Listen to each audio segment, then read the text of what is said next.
Michael Jordan is making his return to the NBA. Kinda. He's really making his return to NBC.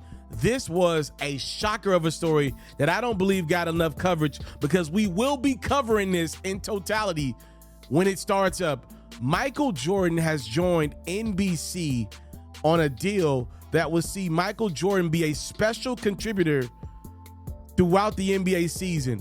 When the NBA on NBC launches in October, we're going to see the greatest of all time, Michael Jordan, I'm assuming at some point, give his perspectives on the game today, the teams today, and just overall the NBA today, right? Like, that is incredible. Michael Jordan, since he retired from basketball, just simply doesn't do a lot of talking about the NBA, at least in a public space.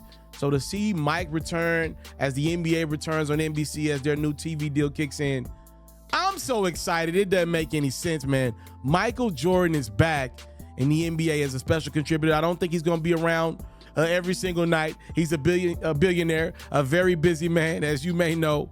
But to see him once a month even, and in the playoffs maybe a couple times over, talk about these greatest of all time conversations that too many people have ran in the ground. Well, let's hear what the GOATs got to say about it. A lot of people were like, yo, I never wanted to hear Mike give his opinion on that, because we always felt like he was bigger than that. But I think it'll be great to hear the thoughts of the greatest of all time, in my estimations at least, Michael Jordan, talking the game of basketball, NBA on NBC, man.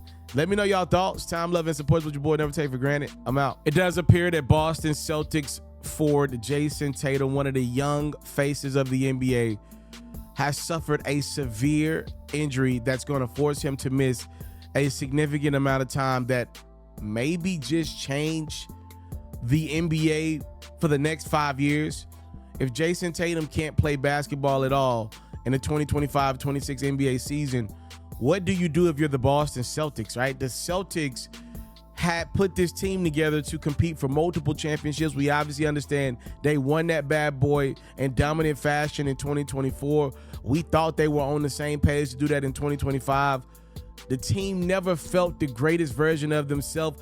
I always thought they were holding on to the residue of Ime Udoka, even though he lost his job in the first couple years with Joe Mazzulla. And I believe that residue finally wore off, which just left a team that doesn't really know how to do anything outside of shoot the three ball at an exceptional clip. They've been one of the best at that. But if that three's not falling, it's going to be a long day for even the Celtics, who've been the best team in the league over the last 4 or 5 years. Tatum missing a lot of time now begs the question of, do the Boston Celtics blow this team up like we expected them to do all this offseason? The Celtics have new ownership, but the new ownership doesn't own the arena. And that's an important piece to this puzzle, because if the Celtics keep their roster as currently constructed with what they're paying Tatum, Jaylen Brown, Kristaps Porzingis, Derek White, and company, they would be at $500+ million in penalties. And that's just not what a team is going to pay, especially after they done already dropped billions of dollars on the franchise just to buy that bad boy months ago.